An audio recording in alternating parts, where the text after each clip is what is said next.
Hello, everyone. Good evening. Welcome.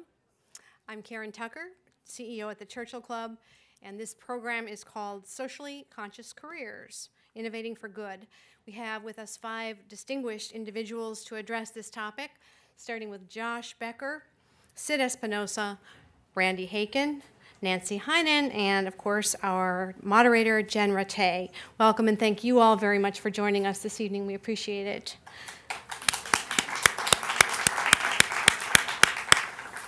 The story of how this program came about is a perfect example of how Churchill Club is so privileged to partner with so many quality organizations in our community.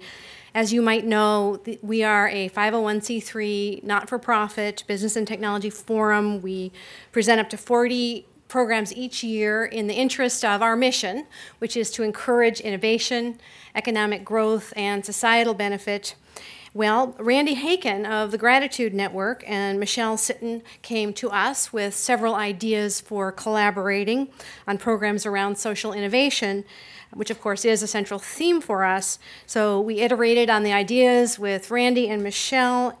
We came up with a direction, and then we sought feedback from others in the community. And among those from whom we sought feedback were Sid Espinosa and Emily Horn here at Microsoft. Not only were they gracious enough to provide feedback, but they also offered to host the program. So each of us in this room knows very well that it takes a village to make a difference and to do things together, and a lot of people actually did contribute to this program. So thank you very, very much. Our co-host is the Gratitude Network. Our sponsor is Microsoft. Thank you.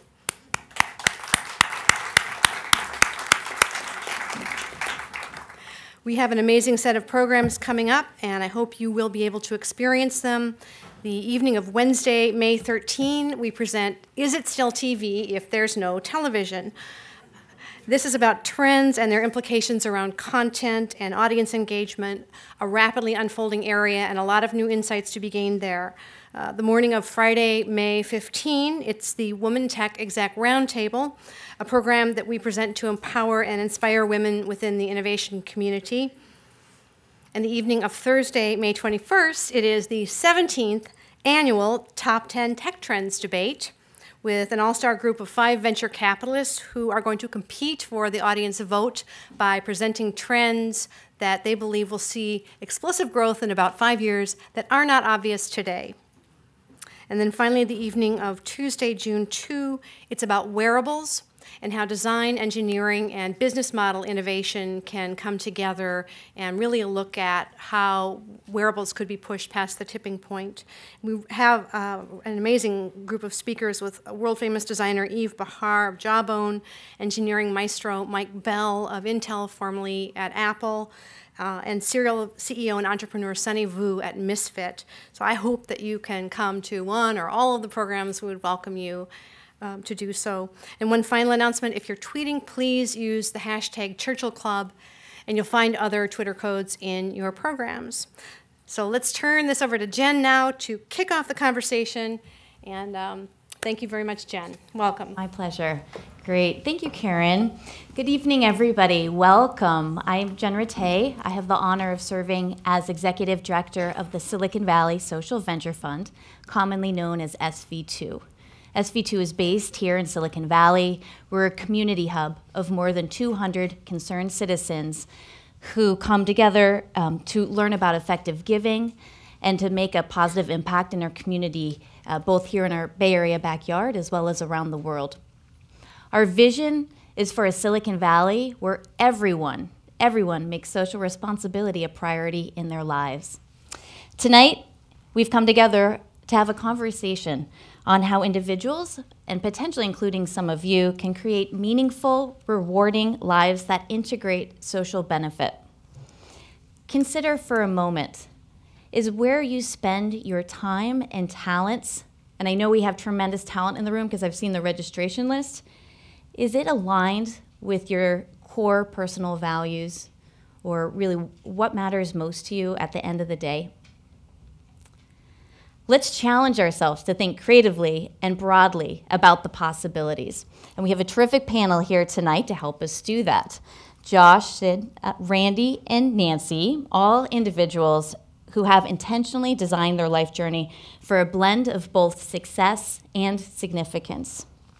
They've all traveled different trails through government, the for-profit sector, academia, philanthropy, nonprofits, but they share a common thread, and that's of placing social benefit work squarely in their day-to-day work, and I know in the evenings as well. You have their bios in the program, so I'm not going to go over those in detail, and you'll hear from them in just a moment. I'm going to ask them to introduce themselves. But first, let me share two big picture trends as context. First, top talent, and this is across all age groups, is focusing to drive social impact. The leading MBA programs these days have courses on social entrepreneurship, nonprofit management, philanthropy, impact investing. This was not the case a decade ago. Millennials, who are at the early stage of their career, are choosing jobs more and more that align with their values, and they want to do work and see their role as really contributing to humanity in some way, and sometimes are willing to trade off some salary for that. And then decades into one's career, mid to late stage career professionals, we're seeing hundreds of thousands of individuals across America in their 50s to 70s and older who are choosing so-called encore careers, socially benefit second acts, if you will, and sometimes third acts and fourth acts. Second, nonprofits and government no longer have a monopoly on socially beneficial careers. Today, mission-oriented businesses are now undeniable players in the social purpose game. We're seeing more and more the traditional mindset of profit versus purpose is outdated. It's really a false dichotomy. The either-or is over. The rise of socially conscious business is taking many forms, and I'm excited. I know we're going to hear some different examples on the panel, but everything from company founders committing pre-IPO stock to the proliferation of B Corps. And if you're unfamiliar with that term, B Corps are companies that pledge to adhere to social and environmental accountability guidelines. There are more than 1,000 in 33 different countries and 60 different industries. And you may have read in the news, Etsy, an online retailer, a B Corp, went public just this month. And then more mature companies in their life cycle are often modeling corporate responsibility. I know Microsoft is a real leader in this area. And it includes things like employee giving matching programs and supporting employees to offer skilled volunteer hours in the community and even globally. So what nearly all of us here in the room have in common, perhaps all of us, is that Silicon Valley is our home. It's the place where we live, where we work, where many of us are raising families. And so what's happening here in our own backyard? In short, the story is mixed. First, everyone knows that this is a region teeming with ingenuity, innovation, optimism, growth, wealth, Teslas. We are at a moment in time where our region is really back on top economically, ranking among the leading economies in the world. Silicon Valley is home to the most millionaires and billionaires per capita than anywhere else on the planet. And annually, we have an increasing portion of the top 50 philanthropists is reported each year by the Chronicle of Philanthropy, coming from our region and coming out of the tech sector in particular. Silicon Valley is not just disrupting industry after industry, but it's disrupting philanthropy and social enterprise and impact investing as well. Now, at the same time, there's a more troubling side for all of us to consider as we think about how we deploy our resources, our talents, our time for good. Though often hidden from view, our region suffers from poverty, from hunger, and from a sharp increase in homelessness. Here in Santa Clara County, where we sit tonight, more than 60,000 children currently live under the poverty line, meaning that they have trouble meeting their day-to-day needs.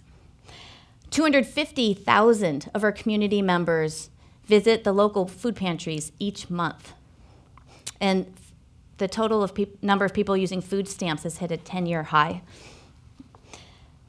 One example of the hundreds of bright spots in our community, just in San Mateo County, just north of here, is something called the Big Lift, which brings together in a powerful way companies, individual donors, the Silicon Valley Community Foundation, the San Mateo County of Education, all coming together to work toward one shared goal in our community, and that is to increase third grade reading level proficiency from the dismal level of 57% of all children in San Mateo County are reading at third grade reading level proficiency level, and get that up to 80% together by 2020. Just one example of many bright spots that we have in our community. So tonight, ultimately, we hope that you take away from this conversation a deeper appreciation and understanding of the full spectrum of opportunities you have to deploy your resources and your talents, and that you'll be inspired to take some concrete, practical next steps once you leave here this evening. So I'm going to ask our panelists now, starting with Josh here, if they could briefly introduce yourself and then tell us what has motivated you at different stages as you've crafted a social impact-oriented life. Well, thank you. I'm actually a little confused because I came to Microsoft today for the Coder Dojo, and then somehow I ended up here, and it's all very confusing. I thought it was for the social lubricant. Well, that too. But thank you. No, it's a great panel, and what you said really resonates with me as the father of a third grader who fortunately can read, although he chooses not to, unfortunately, too often. You know, I think, like many of you, you know, I've sort of had a kind of lifelong interest and you know, commitment to social, you know, engagement, and you know, I've pursued that through a variety of means, and you know, interested in exploring some of those tonight through, you know, being a congressional press secretary and kind of working on Capitol Hill to starting an impact investing fund that was successful, returned, you know, made people money, and also did social good.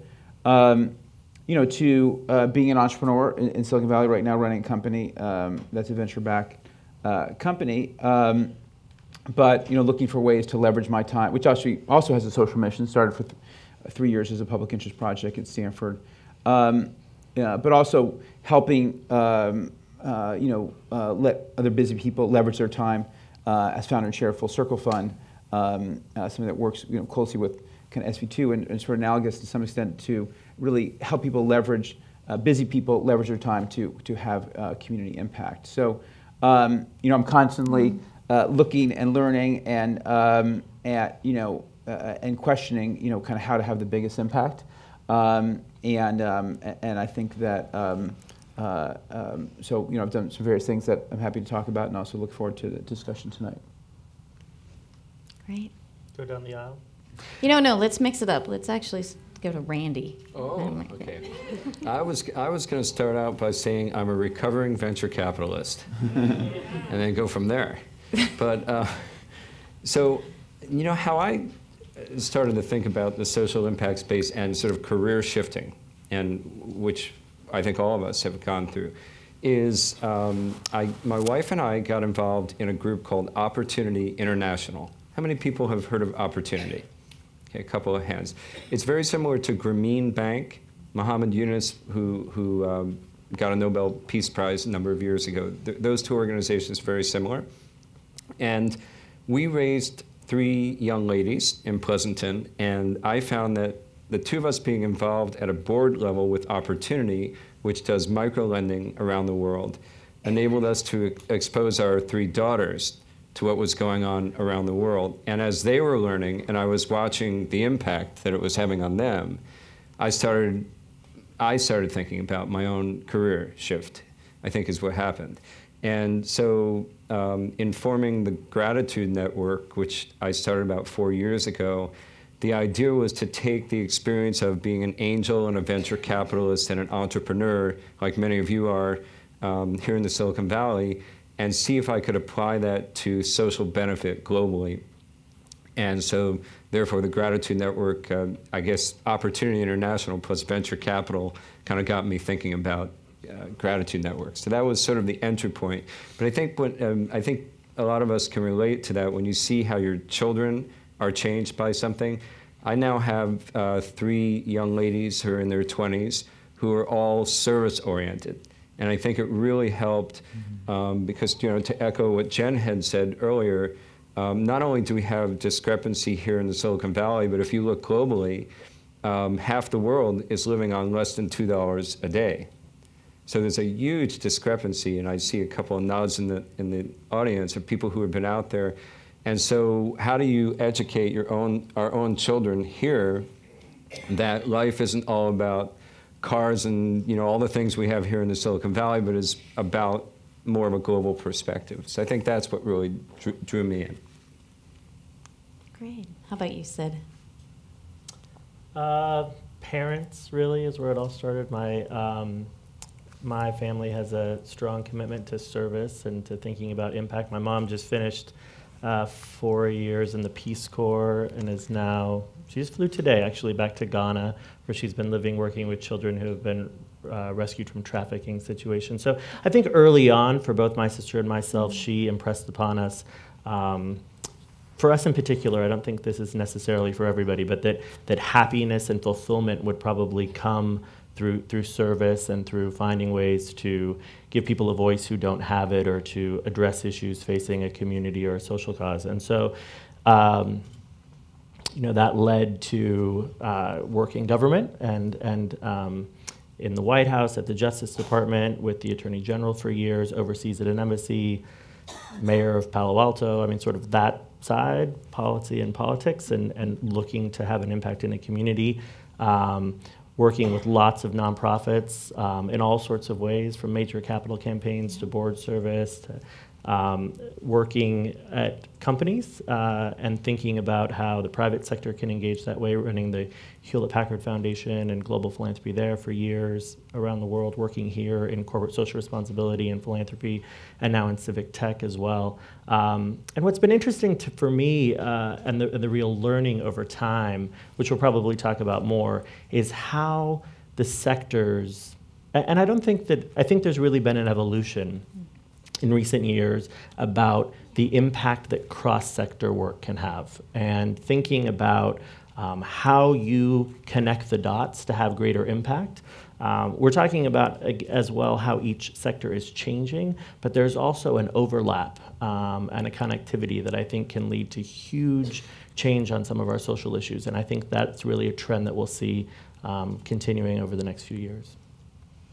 Well, when I saw your bios, the term that jumped to mind were tri-sector athletes. Folks who can be in really any sector, but are sector boundary crossers. And so we're going to dive into that more. I'm glad you raised that, Sid. How about you, Nancy? Right, well, I'm Nancy Heinen, and I am truly a recovering corporate lawyer. So if he's a recovering venture capitalist, I did have maybe a more traditional trajectory of career in some aspects, in that I started as a lawyer in a private firm. I then went in-house to corporations, and the last 12 years of my general counsel career were working for a company called Next and then for Apple. But I was always driven as part of that corporate goal with something that I think was infused in me from my early observations, that women don't have a seat at the table. And that I had a mother who raised 6 kids, would have been a doctor, I think. I had a sister who was old enough that when she had a young child, was interviewing for medical school, and was told, there's no place for you, it has to go to the men because you'll probably just have another child. She's a quadruple board certified surgeon, just so you know. Because I also was raised with a mother who, even though her career aspirations may have been frustrated, she infused in her children, and I'm the youngest of 6, a desire to see that you can do more with your life. So I think for me it was very much about being able to assert your own capabilities, make sure that you could work in the workforce successfully, and then could you build enough of a backdrop that you could bring along the people you wanted to. And as I moved into leadership positions, it was always a part of me to say, can I get in the room? I love what leanin.org is doing, and leaning into the table. I was the generation banging on the door to get in and try and see that there were enough chairs at the room so that a woman could take a seat. So it very much influenced my desire to develop talent. And could you get anyone who was more in the disenfranchised or somehow discriminated against? And it wasn't just women, it was minorities, disabled. How are you able to get them to be really heard and to be effective? And so I've really felt that leadership development was one of the most important things I could do. And I did focus a lot on women's development. But I got to Apple with Steve Jobs at a time when it was kind of at death's door in 1997. And a decade later, it was at Heaven's Gate. And it was a remarkable ride along the way. And we had a phenomenal success. But it was really time to explore those areas that were most meaningful to me. And it turned out my kids were almost teenagers. So go figure, they were growing up in the meantime. And you really wanted to have a chance to be part of their life while they were still willing to lean into you. And it wasn't dependent on what airplane you had just gotten off. So I really went intentionally broad. I'd had a lot of interest, and I was saying, how can I express my desire to be a more impactful player in my community and in the world, because I have traveled significantly, and still use something more than just the check. That's great, but it's got to be more. So I looked for a lot of models of deep engagement and found in Silicon Valley there are so many people and so many structures, and some have developed even further. We've got the founder of Full Circle Fund with Josh here, that are really finding those talent sources and looking to develop that human capability. And they're marrying them with remarkable social innovators and social entrepreneurs. And together, they're helping to build the capacity of these organizations to take it to the next level, to start scaling what they're doing.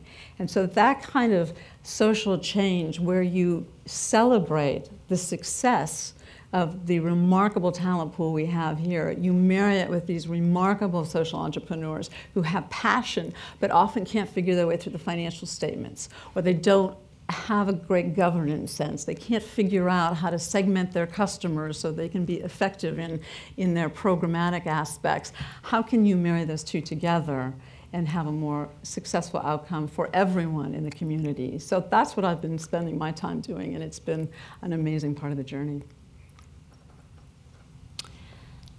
Lessons learned. Sid, you started in on that, so if you would like to carry through lessons learned or surprises along the way? Sure. Well, I think that following on the theme of cross-sector work, since that's where I finished off, I was just thinking, walking in, about an organization called Tummel, which is up in the city, two Stanford Business School women who started this great organization. Look it up if you don't know it. They are working with startups that are working on urban issues. And they're a nonprofit, and most of these organizations, the companies that they're working with, are focused on civic issues in metros, right? So think disruptive technologies, et cetera, taking place in urban areas. But each of these companies is seeking to solve social problems. There, in one example, is sort of this new model where here is a nonprofit organization thinking about social impact by helping create a bridge for businesses and for startups in particular.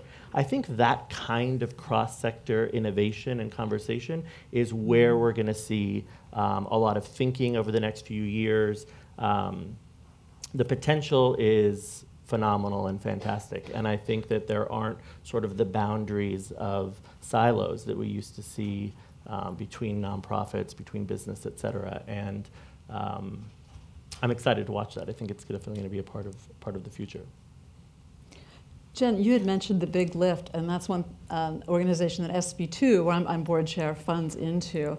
And I think what you sensed from the SB2 partners is we funded over a 15-year history a lot of point solutions, that there are a lot of great organizations, but really to have systemic change, you have to start getting alignment, as Sid has mentioned, between all the different sectors that can play an important role.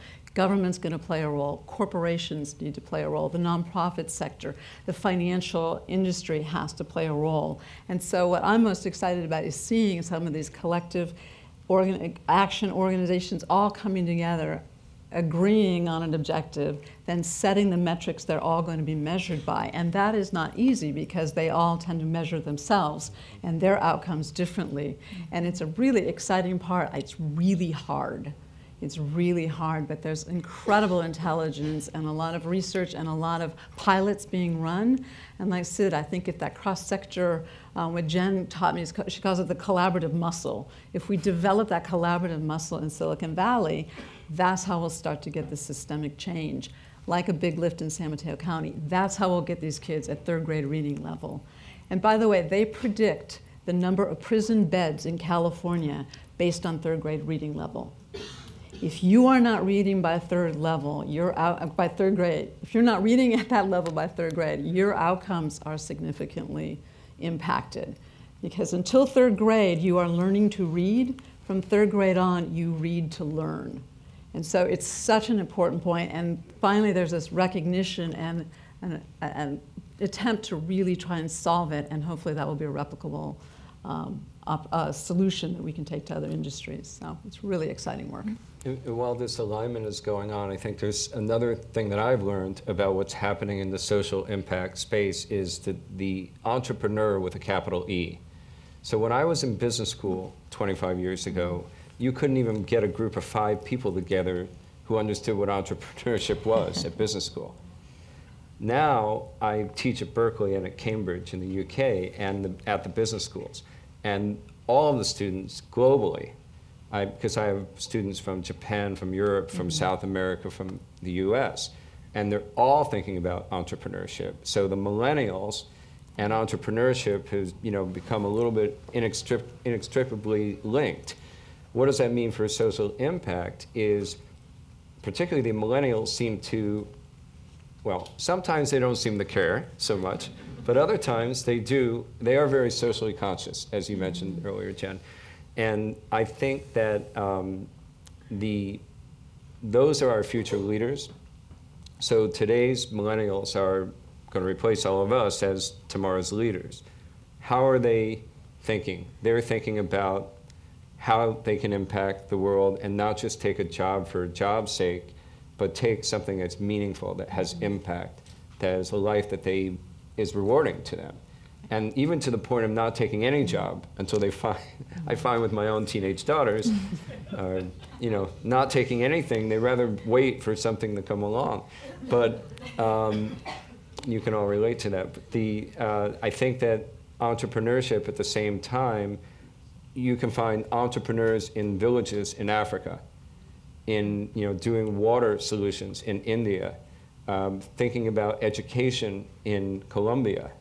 And it's just amazing how what we take for granted here in the Silicon Valley has completely spread globally. And I don't think it's going to go backwards. I don't think this is like, this is a bubble and it will burst and everyone will forget about entrepreneurship. The American and international heroes are women and men who are entrepreneurs right now. So that's definitely connected to this whole shift. So shifting to Josh, I'm hoping that you can look toward the future for us in terms of what you think might be the areas ripe for innovation in the social innovation space in the next 5 years. Well, I'll say a couple of things. First, just to kind of add on there, I agree with everything that was said. I think, when you also talked about it as well, the evolution, say, at Stanford Business School in terms of interest in entrepreneurship. I agree very much with sort of breaking down the boundaries and as well as sort of the getting, as Nancy talked about, the public sector, private sector, not-profit sector aligned. I will say I've also learned humility in the sense that, we're very proud of the work that many things have done, but, including the work that Full Circle's done, and particularly in education. But, it's, and there are kids who've gotten better education result, but there's still so much work to do. And we think of people rioting in Baltimore, and fortunately not rioting here in California, but the mass incarceration problem in Baltimore is very present here in California, extremely present. Is a major issue, and so I think so much has been done. There's so much work to do, and I think a lot of that does start at early childhood education. And a lot of longer term work we need to do. But anyway, there's just one thing I've learned along the way. Thinking to the future, I I mean, one area I'm very excited about, I'll just talk about tonight, is the environment. So I think Jerry Brown had a very exciting announcement today, which was an area where California particularly is leading the country and has to lead the country because of the divided Congress. Not much is going to get done on climate change, which we've seen as having a major impact around the globe, and particularly here in California. And I think through, even though we had sort of a clean tech investment, interest and then probably disinterest in some ways, a lot of great things came out of that. And we now do have Solar City and Tesla and O-Power and other great examples. And through the Clean Tech Open and other things, we're continuing to fund those kinds of companies. So we've seen a real alignment of, that's a real area we had nonprofit, public sector, for-profit kind of coming together. And I think California clearly, with our cap and trade system and other things, clearly we are the leader, and pushing beyond 33% renewables, for example. So I'd say that's one area, and education as well, too, through some of the initiatives that are going on. But real focus on, hey, if we can't make innovation happen here, and it's innovation not that everyone needs a computer or such, but if we can't support innovative models here, which in many cases though can include technology in various ways, then where are they going to work, right? So I think those are some areas that I'm personally focused on, but I think there's a lot of opportunity. Nancy, how about you? What do you see is ripe for innovation over the next few years? I think impact investing and the whole concept of really marrying purpose and passion with financial return of some sort, and it's going to be the spectrum. An example, I'm on the board of an organization that is both a nonprofit and a for-profit. And they did this, it came out of Stanford's design school, the Design for Extreme Affordability program. And there is a market for the product. It's a very low-cost infant warmer for hypothermic newborns called Embrace. And so there's a market where people can buy it, and venture capitalists have funded into that. And there is a market failure in the poorest areas where we serve, in Afghanistan, in refugee camps, in some of these very poor areas where only philanthropy will fill. And you're starting to see the financial sector filling out where the right capital is being invested. And so those models are great, where there can be a profit that can then go back into the nonprofit as well as other funding. So you're seeing financial levers being pushed to really bring about this incredible change. And you're seeing that in a lot of different areas. I think one of the great events to go to when you're in the Bay Area, if you're interested in this, is SOCAP, the Social Capital Markets. It's a remarkable combination of entrepreneurs, funders, intermediaries, all trying to figure out how do we fill this ecosystem and make it a more profound way of reaching this change. And so there's so much, and that's based at, it's at Fort Mason in September every year. It'll be October this year. Oh, October this year, right, thank you. Yeah, and it's just, it's so energizing to see the solutions that people are coming up with and the ability to fund them and the energy and passion that's around that and the skills, the smarts. These are just incredibly competent, educated, passionate people who usually have very successful other things they're doing, and they're investing this time and energy to see how we can make this successful. So the whole impact investing space is just, I think, transformational. I also want to add another area which I'm guessing the audience probably has a hand in, but I just got back from a terrific conference. The first time I've gone, it's GSB and Arizona State University doing what I think is the top education and technology conference. And I was totally wowed by the number of new ideas, new companies, the way the investment community is thinking about education now. And I think it's only the tip of the iceberg, because if you think about it, those living below the poverty level, both in the U.S. and abroad, can eventually a mobile device is affordable. Whereas the gap was quite wide if you had to have a $2,000 computer.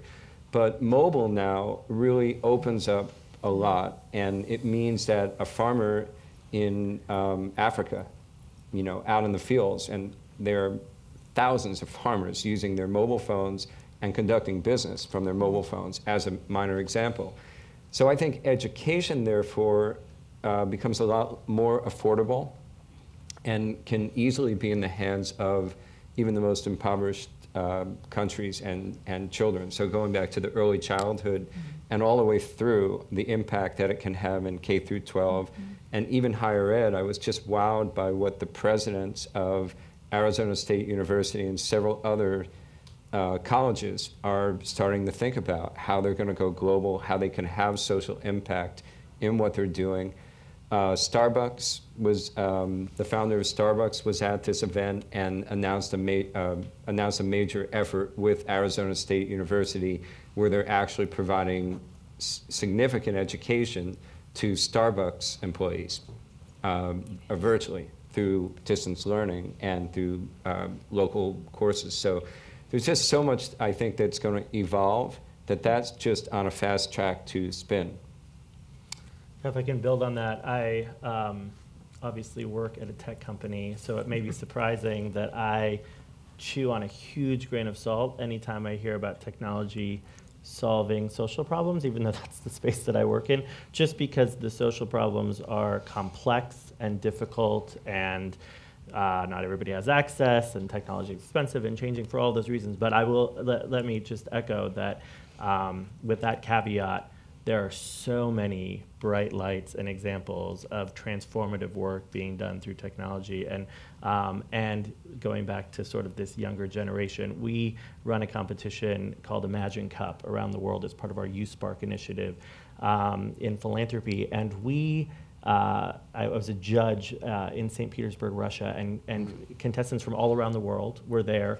And these are mostly college students who have used technology to solve social problems. And your example reminded me of it because one of the winning teams, and by the way, the American teams were really good on they were out of business school, were really good at the sale and the pitch.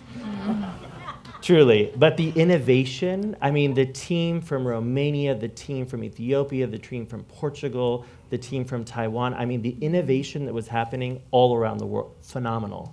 And so one of the winning ones was a team, patents pending internationally and in the US, a team of students who, recognizing the proliferation of cell phones and wanting to address stigma around hearing aids in Taiwan, had developed technology that would both increase the spectrum of sound, which isn't a goal of hearing aids, really would gain back sound that you had lost, and then increase the frequency so that you could have the same benefits of a hearing aid. And you could do that through your normal earpiece and your just standard cell phone, eliminating the need for a hearing aid and eliminating the stigma that existed in the community. And so I'm talking to them about their business plan, how they're rolling it out, and they're like, well, we're finishing our sophomore year of college. Oh my God, like, wow, that's great, right? And there were hundreds of these from all around the world. Truly groundbreaking technologies that had a social purpose. And it gives you so much hope. Just really quickly, if you're interested in sort of this generational trend, there was a report done by the MacArthur Foundation, funded by the MacArthur Foundation, actually done by Rutgers and Net Impact, just 2 years ago, that segmented out college-age students, millennials, Gen X, and boomers, and looked at sort of things that are important in their life and sort of trends in seeking jobs and social impact in particular, and where that played a role. And so, great report. Kind of gives you a sense of what the trends are and sort of what's driving this younger generation to think about differences in their careers and what will drive their careers, if you're interested in that topic. I just want to bank off that because I'm just thinking about the audience and what might have attracted you to come tonight, and thinking that probably a number of you are older than 20, let's say older than 30 in the audience. And what I love teaching, and I love being around young people, but it's just for this reason, because if you look at the spirit of the younger generation coming up, it just is uplifting, getting up every morning and thinking, I get to go work with the Gratitude Award winners from last year, and they're all over the world, and they're all incredible. And it's just really an honor. And so I would encourage you, actually, I was just curious, show of hands, of how many of you are thinking from a career perspective you want to get more active with social impact, or a particular area in a social area that brought you here tonight? Right, so I would encourage you, it's just great being around the younger millennial generation is very uplifting, and if you can work that into whatever you're thinking you might get into, move into, it makes it so much more rewarding. So I too had a question for the audience. How many of you are currently serving on nonprofit boards of directors? Okay. And are there any folks in here who would be interested in exploring that? Nonprofits certainly need high quality, thoughtful, strategic, brave board members. Okay, great. Well, so I think a through line, for all of you have served on nonprofit boards at some point. Could one or two of you talk a little bit about that experience and what you learned from it, or how it might be meaningful? I had just a quick thing on that, and then let the other folks talk here. But I've been on both very large nonprofit board, American Cancer Society, and on a one-person startup out of a garage. That's a nonprofit. So give us a sense when you say large board. And with and so that's why I'm thinking the trend here is really toward either the larger groups trying to figure out how to think more entrepreneurially, otherwise they're going to perish. And if you look in the cancer space, for example, ACS, American Cancer Society, is having a really difficult time growing right now because they're not nimble. And here comes Lance Armstrong's group and all the other very innovative younger groups. And so I think that is a major difference if you look between a larger and a smaller. But I think what it showed me is that in order to survive, those larger nonprofits need to start thinking more entrepreneurially. Well, for one, one thing I did when I was at Stanford Business School, we started the Board Fellows program. Right. So That's right. Your husband was a Board Fellow, and so, it was interesting because originally, there was sort of a 3-hour workshop on like a Wednesday when we didn't have school where talk about board leadership, but it was basically half about like your personal liability. So it was very like non-inspiring or useful. And so we said, hey, we'll set up this program and we'll see, we'll create 25 slots, probably not that many people will be interested, where we'll give an opportunity for people to serve on a board and have them make a commitment, but the board make a commitment to them as well. And for the year, and we actually had 100 people apply. We were really shocked at how many people were applied interested. So I think that, and sort of given a theme with Full Circle or SV2, I think there's a lot of people out there who want to have an impact and want to do something, but they're very busy. They're busy with their job, kids, other things. So the more institutions, organizations we can, create that leverage people's time, the smart people we have here in the audience and other folks in the Valley who've got time, a little bit of time, but have brain power, have money. It's really about leveraging that, right? So I think that's sort of the new model, right? It's not just writing a check. It's, how can we really accelerate some of these organizations and what we're doing? So that's sort of my point. But I've gained a lot from a nonprofit board service. So I think if you read, Reid Hoffman's books and which I think are the best books I think on sort of career today, Start Review and other things, sort of have like this network of weak ties, right? So it's like the large network of weak ties. So I think being on a board, you can have a lot of impact on an organization, but you also expand your network, meet people, and years later you run into them in different settings, and it's just I think it's sort of part of the experience of sort of being in the Valley. But I think it is certainly a way to have a lot of impact. I mean, a lot of it does come down to fundraising for a lot of organizations, so you have to have sort of an appetite to help. But especially the smaller organizations need more than that as well. Mm-hmm. So Josh, speaking of humility, did found the Stanford Business School Board Fellows Program. I can't remember how many years ago. It might have been 2 decades ago now. I'm not trying to date you. But, not that long ago. And it's then scaled to all the top business schools. And when I had the pleasure of working at Stanford Business School, we placed 100 board fellows out of a class of 300 students on over 60 local nonprofit boards. So it was an idea. There are a number of ideas that have scaled, but this one I think has been a really powerful high leverage opportunity for talent to get those experiences early in their career.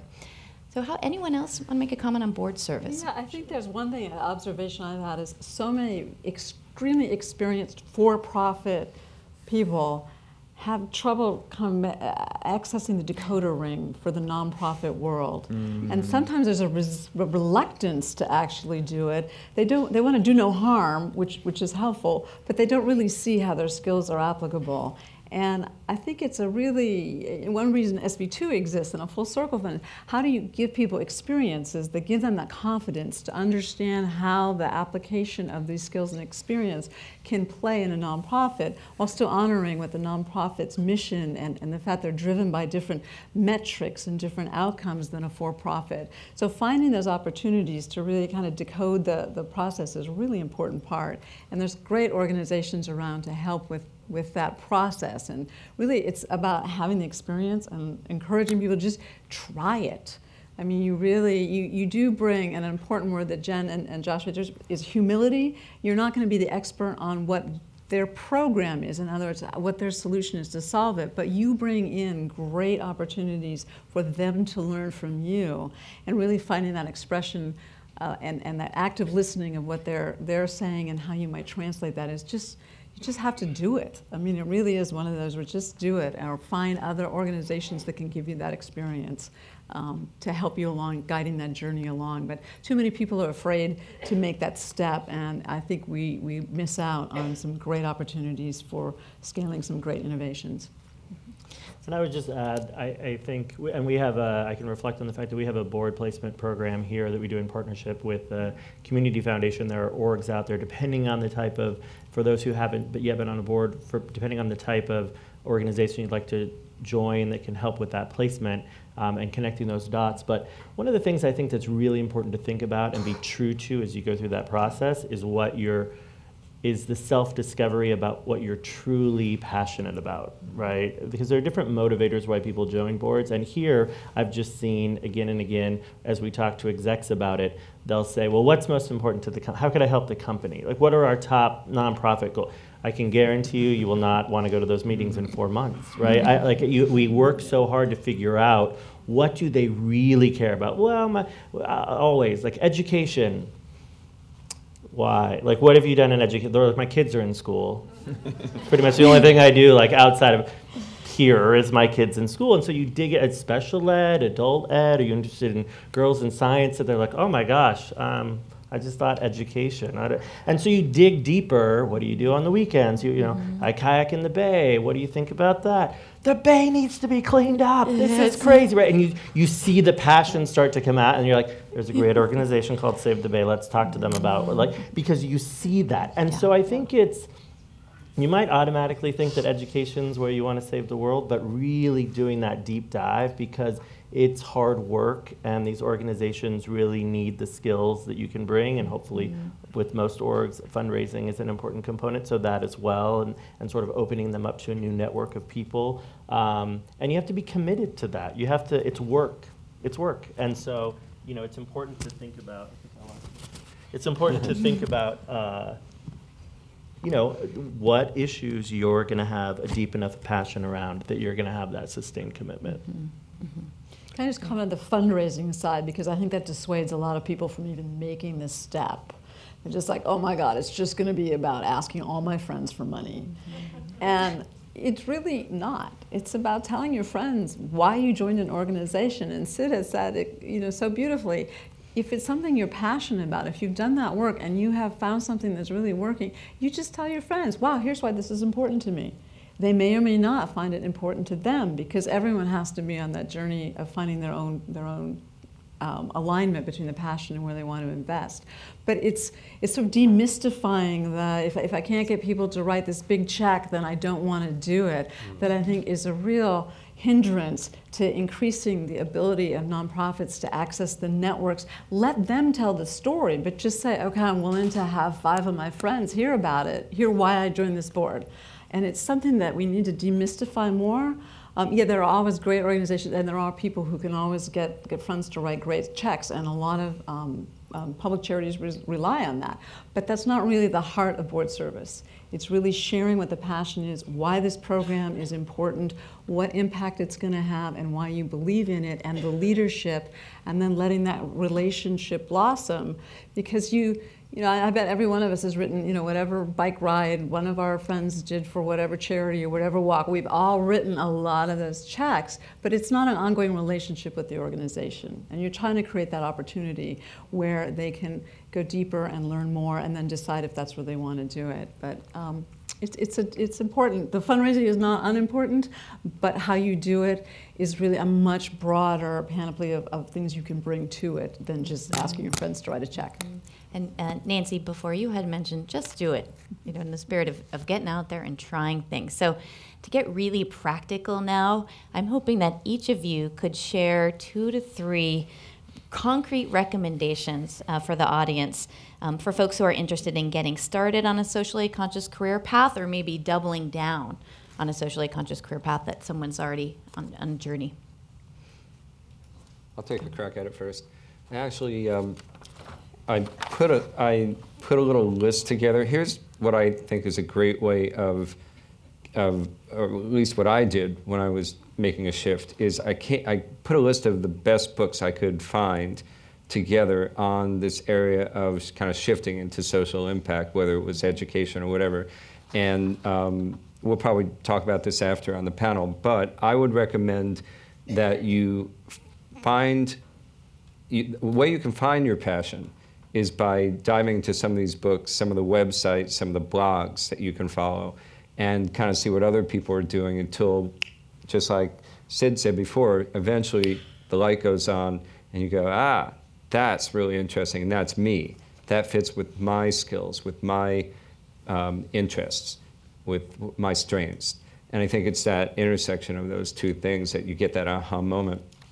And by the way, if you want this list, I can email it to you. Just give me your card after the session. Then the other thing is mentorship.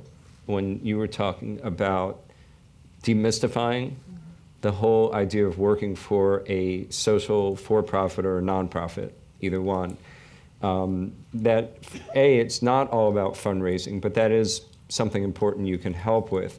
But I think if you think of it as mentoring, and the way we approach it with the Gratitude Network is we're training mentors, essentially. What does a mentor do? Depends on what your skill set is. If you're great at fundraising, then you'll probably be helping in several ways there. If you're really good at strategy, or you're really good with marketing, or you're really good with business modeling, whatever it is, we figure it out and then match you with the organizations we're working with. So how many people in the audience have mentored someone in the past? So it's easy. We've all done it. And I think that is a good, my advice would be look for a younger person or any social impact startup, whether it's younger or older person, doesn't matter, but someone that will take to your mentorship and the kind of advice that you would best give. Recommendations? Well, I think, as this isn't rocket science, but I think modeling is often good, and I think thinking about what are you really passionate about, as I mentioned, as a first step, truly, and then thinking about what type of work environment do you thrive in, because going back to what I was mentioning at the beginning, the work can be done in so many different sectors, and frankly, some people really thrive being close to the impact in the work and some further away. And I'll just give the example. My sister is a principal in East Palo Alto, took over the school a few years ago. It's the largest elementary school in East Palo Alto, now the highest performing, the only school that's reached 800 in API, 100 points above the district average. So this incredible story, award-winning educator. I'm the black sheep in this family. But she really is like rock star. And she gets her energy from being with those kids and from being very close to the work. I can guarantee you'd be fired in that job. I mean, just the struggle of working with the the microphone. parents, with the microphone, exactly, with the technology, with the the struggle of working with the district office, with working with, just even with the kids. I don't have the patience for it. And frankly, people dream about this sort of life in philanthropy, but she would not, we know, we talk about it often, she would not like to spend her days in an office, never on the ground, reviewing RFPs, and not Request connecting. for proposals. Working in a corporate environment. Even the people, and I love my colleagues, but I can just tell you that's not who she would want to work with. Even with the broad impact that she can recognize you can have by empowering thousands of nonprofits. It just wouldn't be where she would thrive. And so I think really being true to the type of work environment you want, because the impact can be held in so many different ways. One other example here, I was with our accessibility group, and here are engineers working at a huge company, but their passion is around accessibility. And it was a live demo of a young girl from China doing, we have a Kinect, which is connected to our Xbox, which is a camera, so you don't need controls anymore. You can kind of move around, and it recognizes what you're doing and puts it through an avatar or whatever on the screen. And so here was this girl signing, sign language, and it is immediately translating it and giving her a voice, right? And this is these engineers' passion to bridge the accessibility challenges through technology, right?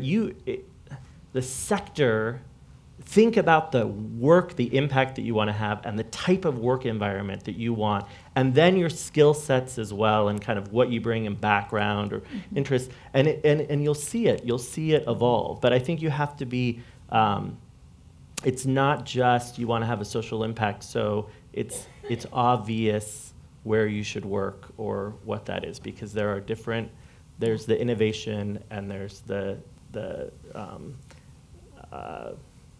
ingenuity in across all of the sectors. Mm-hmm. Mm-hmm. Great. I think when it can work here with Sid and Thea and Microsoft. I want to go over for Sid. I'd say a couple of things. One is my mic working? Okay. I think Woody Allen said 90% of life is just showing up, and I think that's very true in this topic, right? Is that and it kind of gets to demystifying that Nancy talked about, is that these groups would love to have you involved, whatever level, and just kind of showing up, expressing interest, is a lot of the ball game, and you will be put to work, and you will be welcomed. Second, I'd say, kind of find a role model or be a role model, right? So one thing that we're very lucky, and speaks to the shift that Jen talked about earlier, is, sort of the thing that we dreamed about in the Full Circle Fund, that you'd have folks in the Valley like Mark Benioff or Tim Cook or Reed Hastings or other people who are great corporate leaders, but who are deep into social impact and are doing it in their companies and are real leaders. And so you can be a role model in your own company. At my company, Lex Mach, we've taken the Founders Pledge, so we've committed some equity, but also really getting the company involved in volunteering and engagement. So I'd say, and then lastly, what was spoken about, either find your passion. I think Sid just did incredible job of sort of speaking about that, or find a platform like SV2 or Full Circle. You can get a broad exposure, and then either stay at a broad level, or maybe you find that one organization you really want to just dive deep into. So I think there are a lot of resources, and it's just about really taking that next step. So we're going to go to audience questions shortly. I understand that there will be some roaming mics, but before that, we are going to do a quick lightning round. And what this is just going to be rapid response. You're just whatever comes to mind, put it on out there. 42, sorry. 42. So to warm up, if you were a mode of transportation, what would you be? Bus. Bus. Mountain bike. Electric vehicle. Slow boat to China. With wine. Hybrid vehicle. Hybrid. Great. So, what's one book that you'd recommend? I go Mountains Upon Mountains. It's easy. Great one. Banker to the Poor, Muhammad Yunus. His biography, absolutely stunning. And there is a new one I'm just partly through, so I can't tell you how it ends, called The Purpose Economy by Aaron Hurst, who founded Taproot Foundation. And it really is talking how we've gone from an agrarian economy to an industrial economy to an information economy, and we are now going to a purpose economy in which we are trying to link together the sense of purpose as well as our working. And so far, I'm not all the way through it, but I'm highly recommending it. I have to add that one to my list. Yeah. Yeah, we just had him come in and talk to the team, and it really is. Was it good? Yeah, it's really good work. Great. Power Broker, it's an old, I think it's good thinking about impact on a grand scale. A Path got one Appears, more. Nicholas Kristof and Halftime by Bob Buford. Which one? You guys heard of Halftime by Bob Buford? Yeah. I'll have to look Really that good. one up. And for the parents, we talked a lot about the influence of parents in lives. I would say The Giving Tree by Shel Silverstein, one I read regularly. Oh, beautiful. All right, next question. What is one of your favorite community service activities here in Silicon Valley? Okay, I got it. Or abroad. This one, and SVP is doing it coming out. It's called a poverty simulation, and it's run by Step Up Silicon Valley. And if any of you have a corporation who do it, this is where for an afternoon you are role playing a person in a very low economic situation, and you have to manage your way through the complexity of their lives with incredibly limited resources and all sorts of obstacles. And it will one afternoon, and if you have children, take them. Open your eyes to what stress it is to try and survive when your resources are so constrained. It changes your life. Cultivating empathy. And actually, SVP is hosting that. Any of you are welcome to come speak with Nancy, me, or Lisa Van Duzen. It's on May 17th. Community service. Any favorites?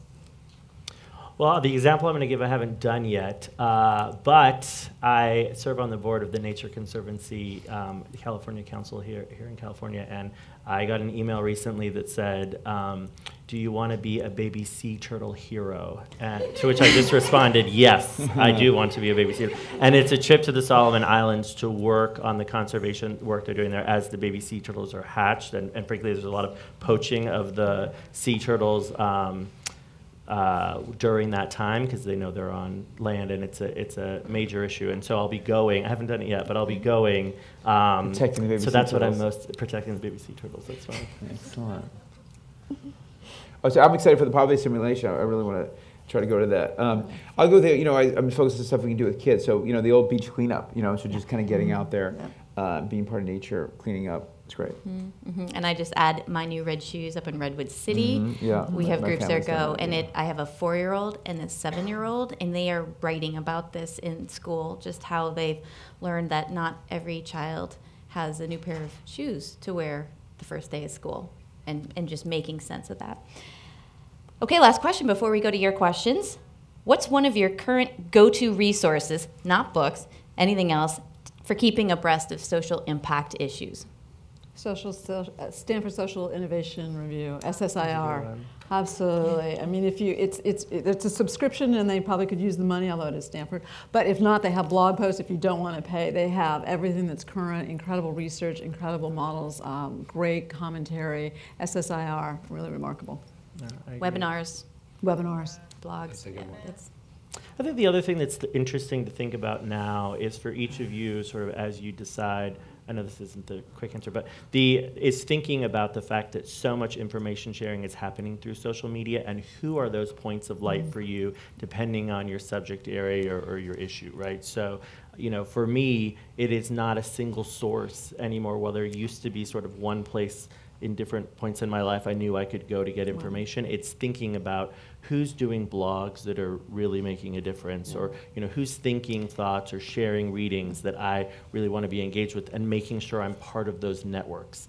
There isn't a single source. It really has evolved to being sort of thinking about an ecosystem of learning that you can have, and often enabled through social media.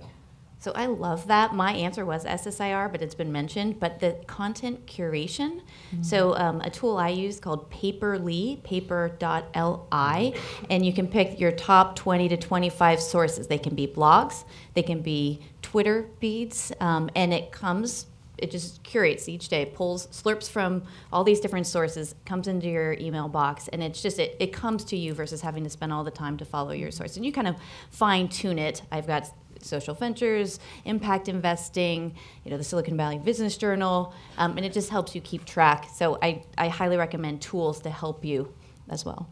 I found a listing, it's innovatesocial.com, that has 40 top social impact blogs, and I went through each one going, wow, wow, wow, wow. So it's a long URL, sorry, but it's hard to find once you go to their website. It's hidden on their website, but it's innovate with an 8, innovatesocial.com. Top 40 social impact blogs. Last word before the audience? Yeah, and I'd say, just like an entrepreneur, I don't read TechCrunch. As a social entrepreneur, I do. There's stuff I read, and you mentioned some great things. So I'll just say, that I think a lot of the great innovations have not been figured out yet, right? So just, empower yourself to create the next great innovation. Mm-hmm, mm-hmm. And I bet you all have suggestions too. So I encourage you, if you do get a hold of the mic and you want to add to this popcorn round on any of those topics, feel free to do so. So. It's open now for questions. Just raise your hand, and I think we've got 2 mics.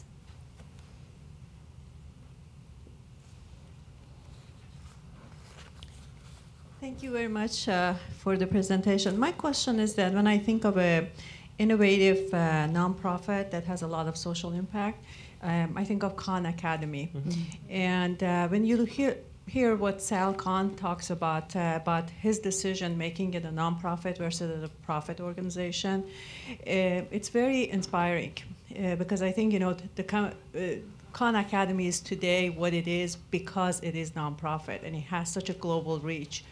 What are you doing, or what do you think everybody in the audience can do to encourage entrepreneurs when they come with new technologies to make it more, or consider a nonprofit versus for-profit, and hoping either Google or Apple would buy their company? Because I think there is a different path that people can take to make the innovation of these technologies more successful and spread through the globe.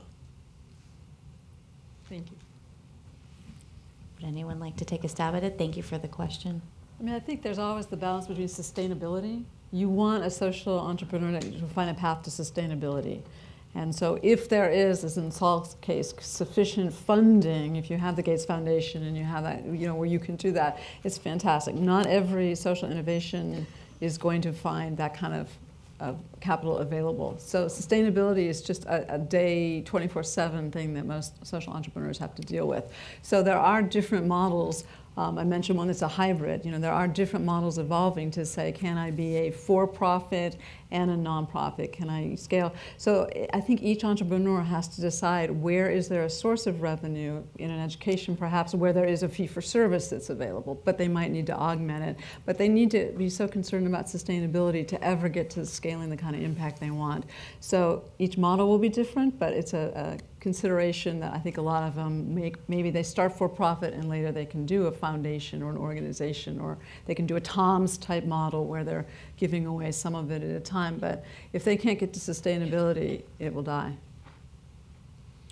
I'd also say that, I think that's, the model you mentioned is inspiring for another reason, right? Because he started doing those lessons really for his niece and nephew, and the quality ultimately propelled it. But I think it's, it's just another inspiration, I think, to all of us, right? Do something, fill a need that you see, and likely, if something's important to you or your family, it's likely to be important to others as well. Mm-hmm. Mm-hmm. Next question. Hi, Lisa Nash, Blue Planet Network. I have a question for everybody. For Jen and Josh and Nancy, what is most successful in getting individuals engaged in social philanthropy? You all are involved in efforts. And for Sid and Randy, how do you really filter through all the entrepreneurs who are probably at your door every day? wanting to talk to you to find what's really most engaging and can make the most difference. Great. Thank you, Lisa. So which question would you like to start with? Well, I'd say fundamentally, I think for our models, it's really about building community around giving. I mean, I think that fundamentally that's what, I think you engage people, you get them involved in community, they come in through their friends or get their friends involved, and, I think that's what helps propel the engagement, as opposed to all the other demands sort of on their day, is because they get, engaged in a community. I think that's fundamental. Yeah, what we see at SV2, which was surprising to me, but that there's sometimes a confidence gap in our communities made up of very successful individuals, faculty members, lead parents, different career paths. But sometimes when it comes to giving money away, we've all heard it from Warren Buffett, it's easier to make than to give away effectively. And so there's some sort of barrier. And so providing a safe space to ask questions, to dabble in giving, maybe with a group, can unlock some of that confidence that then builds on the steps. But anything else that you would add, Nancy, to that, or we'll turn to Yeah, I just think Randy. because there's so many demands on people's time, they're so busy. It has to be fun. They have to want to be there. So it has to be an engaging community. It's doing something that they feel is significant and satisfying, and they want to come back because they're getting something personally from it, as well as achieving whatever social causes they may take on. But there's just so much competition for people's time and attention. And then on the second question, which was about how do we identify the best entrepreneurs, I think given how many there are out there, tens of thousands, for the Gratitude Network, the way we do it is we engage the crowd in helping us.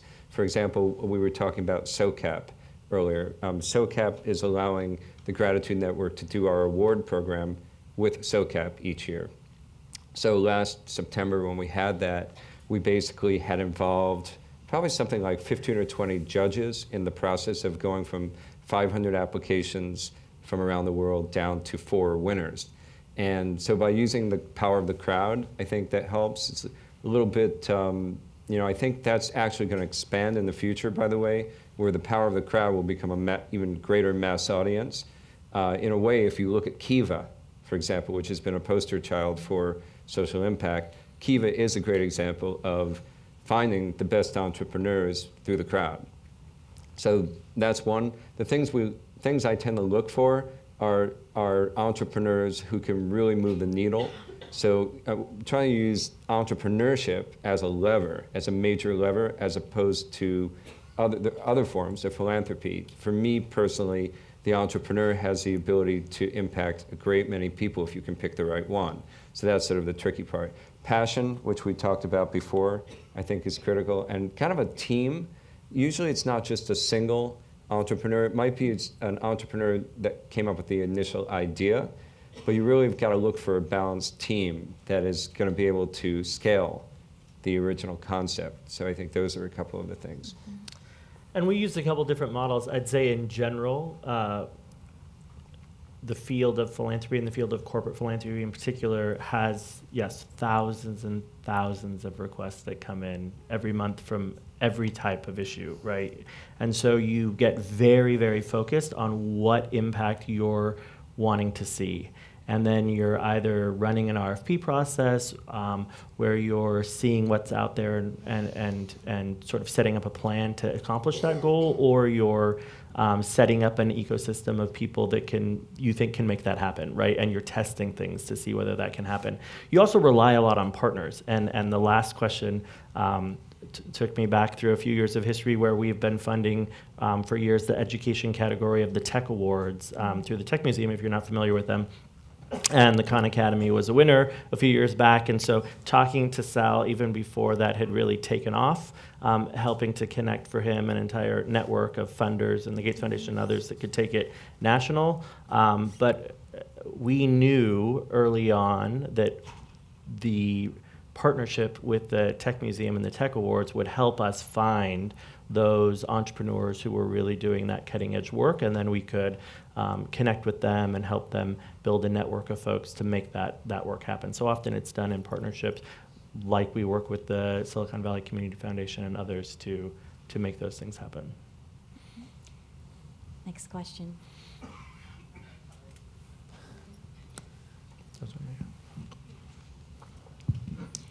My name is Tammy, and so a lot of this relates to me because I started in a nonprofit, and I come from first generation, so I didn't know anything growing up. All I knew was I needed to go to college. So right after I graduated from college, I said, okay, now what? I couldn't find a job. I ended up working at a restaurant for 8 months. But then somehow I find my way. I got a college degree and then became working full-time as an analyst for 5 years. And that was during time of recession, so I had to stay home and take care of my parents. And then eventually I wasn't happy with my career, so then I decided, I didn't like this, and then started a nonprofit. I'm struggling a bit because there's lack of technology on my side.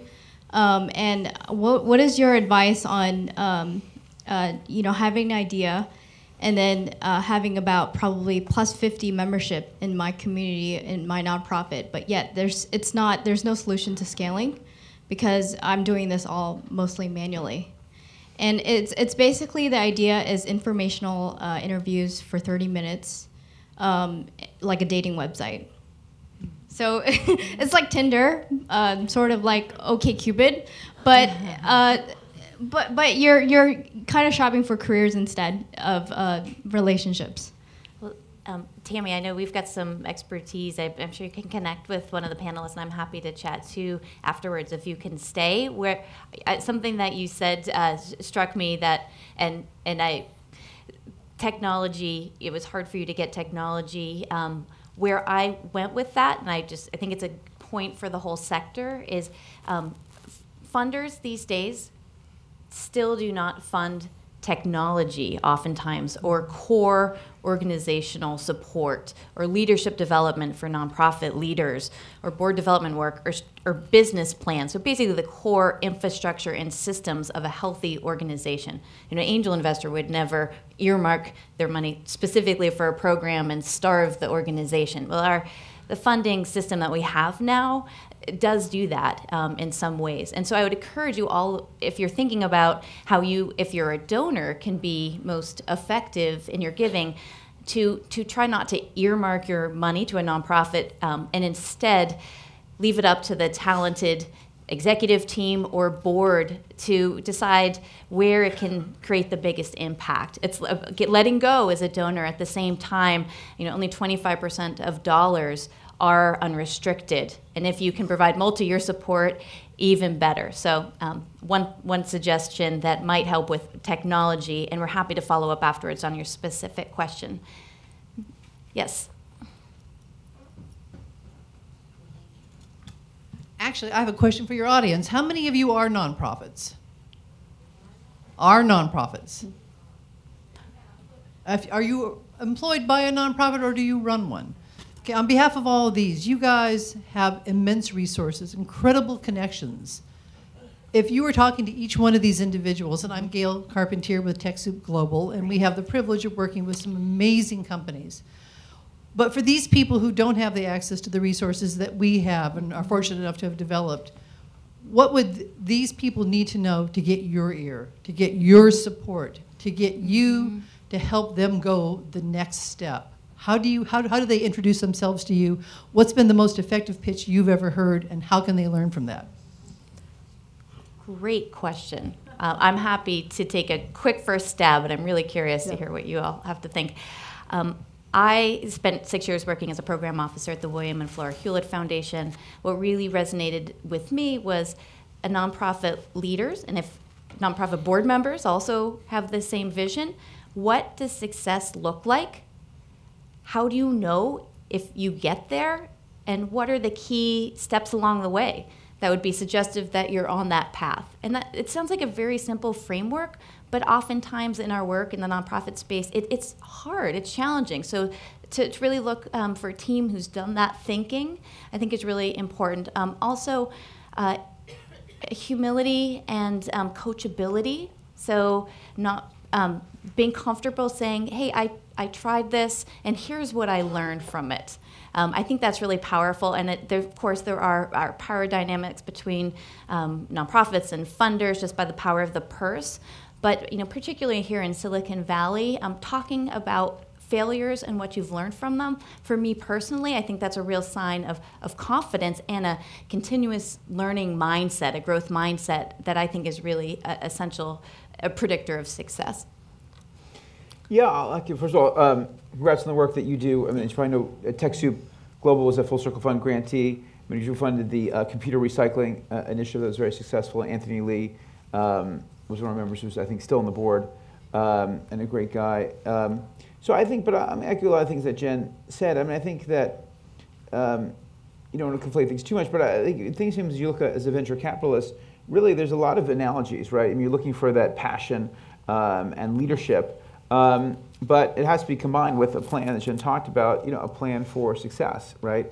How are you going to achieve, how are you going to achieve your goals? So I think that, while there's a lot of needs, there are a lot of funders, here, and sort of finding the folks that are going to resonate with you. I mean, just like when I'm raising money for my company, I get a lot of no's, but ultimately you find someone who resonates with you, and you get yeses as well.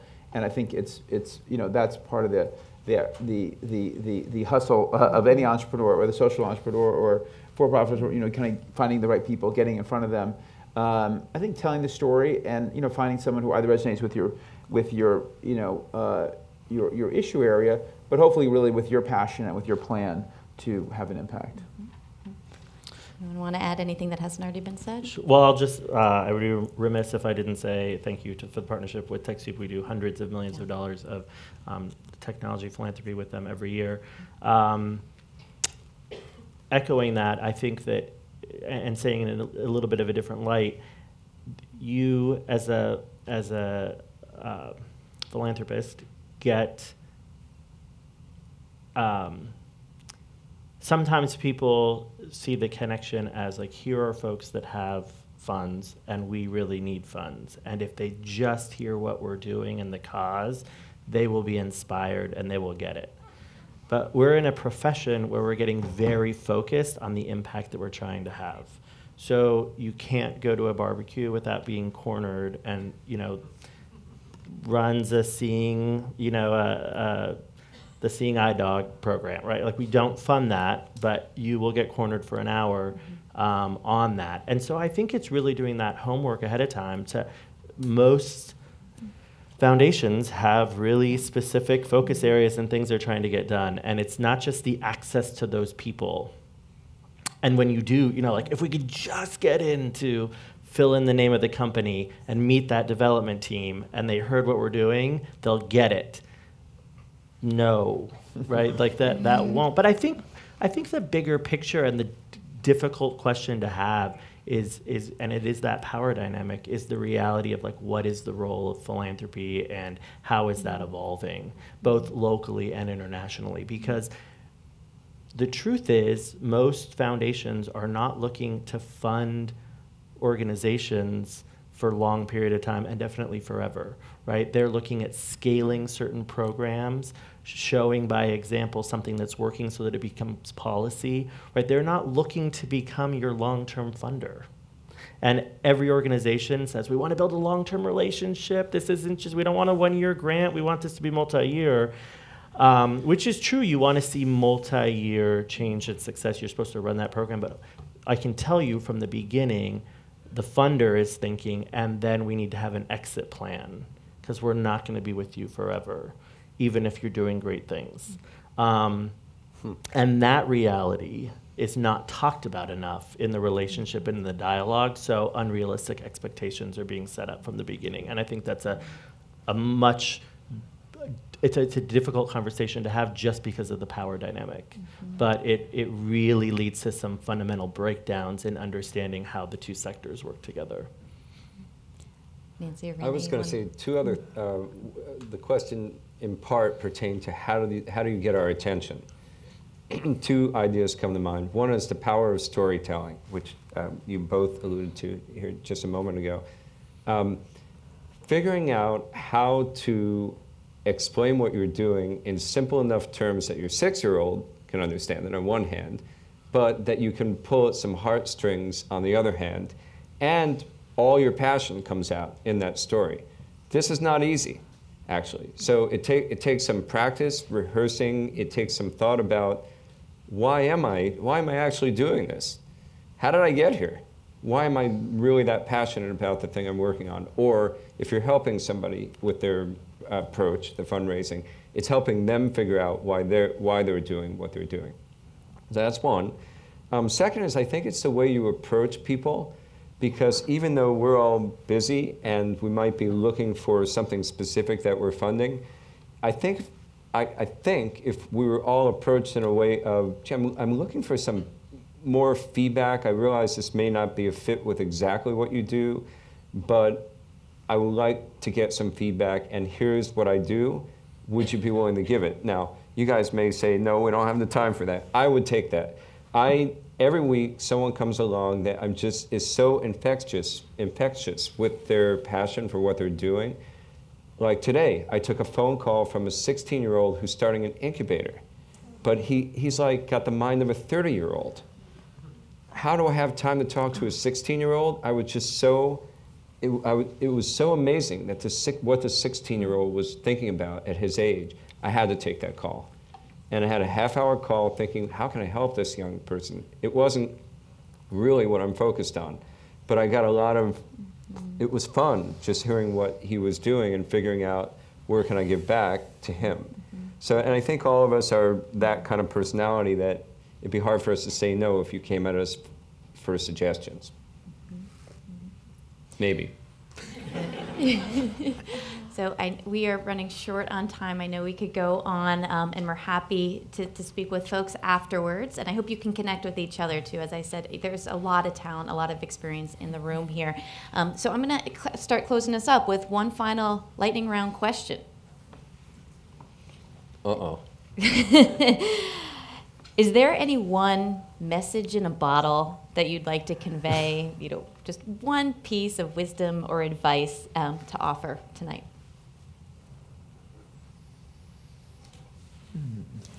Sure, I'll go. Just do it. Just do it. That'll fit in a bottle. I've got 10 words, too. I'll give you a little time here, but I'll bring up something if I can. Okay. Are you going to go? So I'll do 10 words. Giving to others is the caffeine of a joyous life. 10 words.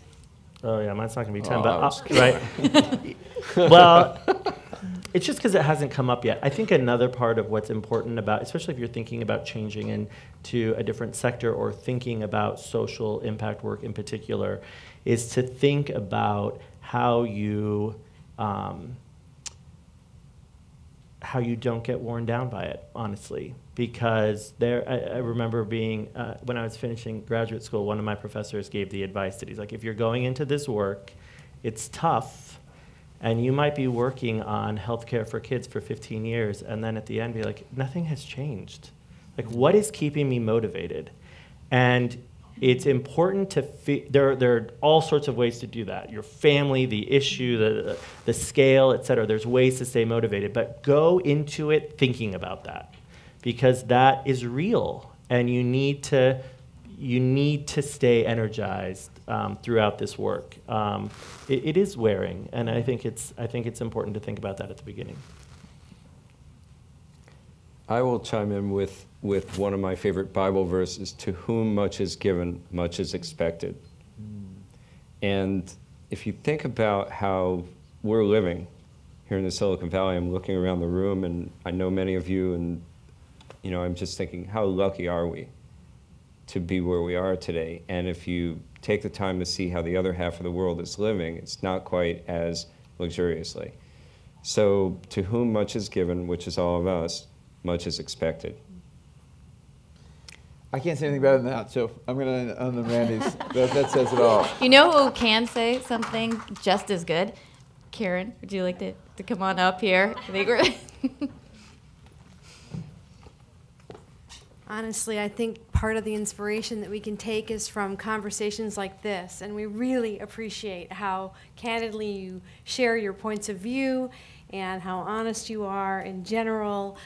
Let's thank our speakers and Jen.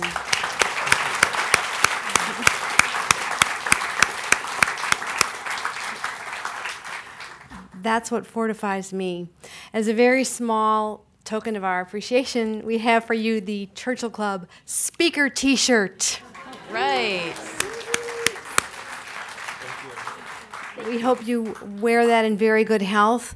The recording of this program will be available on the Churchill Club YouTube channel shortly, hopefully within the next couple of days, tomorrow maybe.